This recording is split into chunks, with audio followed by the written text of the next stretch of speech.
Child marriage free Bharat కార్యక్రమాన్ని నిర్వహిస్తూ ఉన్నారు.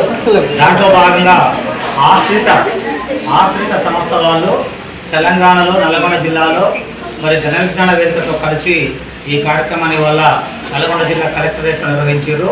మన మిర్యాలగూడలో కూడా ఈ కార్యక్రమాన్ని నిర్వహించాలని చెప్పేసి చైల్డ్ మ్యారేజ్ ఫ్రీ భారత్ కార్యక్రమాన్ని నిర్వహిస్తూ ఉన్నాం. కాబట్టి మీరందరూ కూడా ఈ చైల్డ్ మ్యారేజెస్ని నిర్మూలించడానికి ప్రయత్నం చేయాలని చెప్పేసి కోరుకుంటూ ఒక చిన్న పాట వినిపిస్తాం మీకు మ్యారేజ్ సంబంధించి. అలా బాల్యం బలైపోతుందని చెప్పేసి ఒక చిన్న పాట.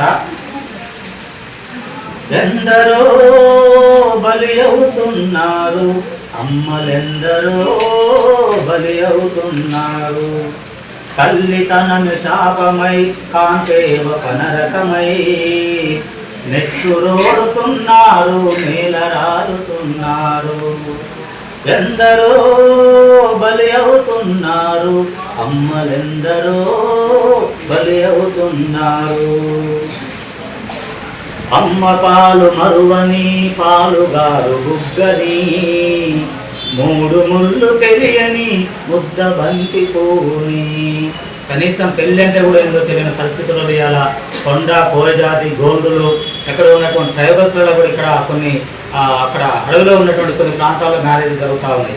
అందుకనే మూడు ముళ్ళు తెలియని ముద్ద బంతి మొగ్గని, పెళ్లి పేర ముళ్ళల్లో పడదోస్తూ ఉంటే, పెళ్లి పేర ముళ్ళల్లో పడదోస్తూ ఉంటే, కాపురం పేరుతో కడతేర్చుతూ ఉంటే. ఎందరో బలి అవుతున్నారు, అమ్మలెందరో బలి అవుతున్నారు. మగడంటే ఎరుగని మల్లెపూ మనసుని, అమ్మగా మారేందుకు అనువుగాని వయసుని. మగడంటే ఎరుగని మల్లెపూ మనసుని, అమ్మగా మారేందుకు అనువుగాని వయసుని. అవసరాన వాడుకొని అమ్మను చేస్తుంటే, అవసరాన వాడుకొని అమ్మను చేస్తుంటే, పసితనాన్ని చితిమేసి ఫలితమివ్వమంటే.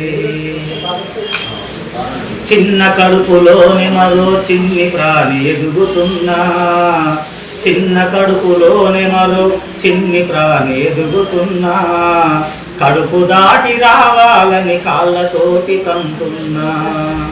కనలేని తనం కరకు కత్తిలాగా చీల్చుతుంటే, కనలేని తనం కరకు కత్తిలాగా చీల్చుతుంటే, నెత్తురంత బయట కుడికి ఊపిరాగిపోతుంటే.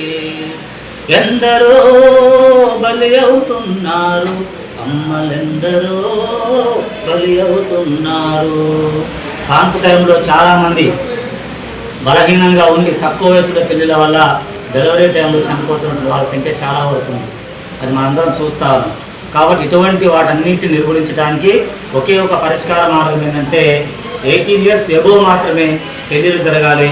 బాల వివాహాలు ఖచ్చితంగా మనందరం కూడా నిర్వహించి చెప్పి తెలియజేస్తూ మీరందరూ ఒక కొవ్వొత్తి పట్టుకొని కొవ్వొత్తి వెలిగించి బాల్య వివాహాలు నిర్మూలించాలని చెప్పి చిన్న ప్రతిజ్ఞ.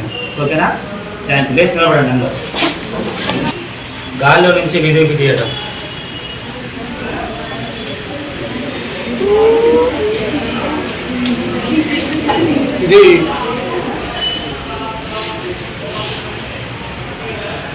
ఇది మాయా లేదు, మంత్రం లేదు. మన దగ్గరికి వచ్చి చెప్పేవాళ్ళు నాకు మంత్రాలు వస్తే నేను గాలి తీస్తుంటాను, చైన్ తీస్తూ ఉంటాను.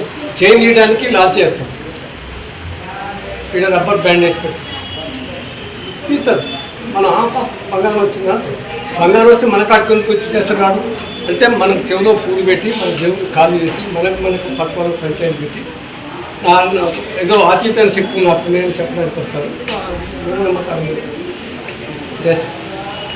కొంతమంది బాగా విభూతి తీస్తారు కదా, సార్ మ్యాజిక్ ఏంటంటే చిన్న ఇక్కడ పెట్టిండు చిన్న విభూతి కనపడదు. మామూలు ఇట్లా అనుకుంటాడు, ఈ ఫింగర్స్ మధ్యలో ఉండదు కాబట్టి కనపరచదు.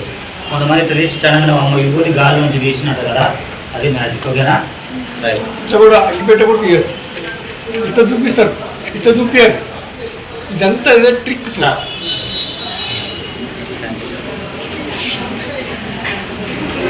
ఓకే. కార్యక్రమం మరి ఈ కార్యక్రమానికి అనుమతి ఇచ్చినటువంటి మన కళాశాల ప్రిన్సిపల్ సార్ ముద్రయ్య సార్ని, చైల్డ్ మ్యారేజ్ ఆపడానికి ఈ కార్యక్రమం సార్ ఒక 2 నిమిషాలు కొంచెం ఫ్యాన్ బంద్ చేయండి. ఎందుకంటే అది ఖాళీ చేయాలి. ఫ్యాన్ బంద్ చేయండి. ఒక్కసారి బంద్ చేయండి. తగ్గించండి. సార్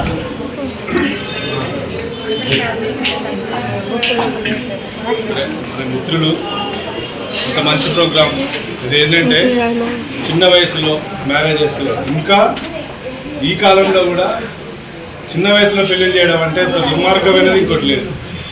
అసలు ఇక దాని మీద అవేర్నెస్ రాకపోతే ఈ జనాల్లో ఇప్పటికి కూడా అంటే కొన్ని ప్రాంతాల్లో ఎక్కడంటే మన జిల్లాలోనే దేవరకొండ ప్రాంతం, డిండి దేవరకొండ ఏరియాలో ఇప్పటికి కూడా ఆడపిల్లల్ని అమ్ముకునే సంస్కృతి ఇంకా ఉన్నది ఈ రోజుల్లో కూడా. కాబట్టి అలాంటి వాటిని ఎవరైనా ఇన్ఫర్మేషన్ ఇవ్వాలి. ఎక్కడైనా జరుగుతున్నా కూడా ఇలాంటి సంఘటనలు ఎక్కడైనా మన దృష్టికి వచ్చినా సమాచారం ఇవ్వాలి. సంబంధిత అధికారులకు ఇస్తే వాళ్ళు చర్యలు తీసుకుంటారు, దాన్ని ఆపుతారు. కాబట్టి అలాంటి ఎక్కడా జరగకుండా చూడాల్సిన బాధ్యత మనందరి మీద ఉంది. ఇది ఏ ఒక్కరో అనుకుంటే కాదు ఇది. ఎందుకంటే చిన్న వయసులో పెళ్లిళ్ళు చేయడం వల్ల వాళ్ళే ఎదగరు. యాక్చువల్గా ఈ రోజుల్లో 18 ఇయర్స్ లోపు, బిలో 18 ఇయర్స్ లోపు 16, 15, 14 ఇలా 10th క్లాస్ అయిపోగానే పేరెంట్స్ ఏంటంటే కొంతమంది ఆర్థికంగా ఇబ్బందులు ఉండడం వల్ల వాళ్ళు తొందరగా బాధ్యతను వదులుకున్నామని, వాళ్ళకి అవేర్నెస్ లేక, చదువుకోక పేరెంట్స్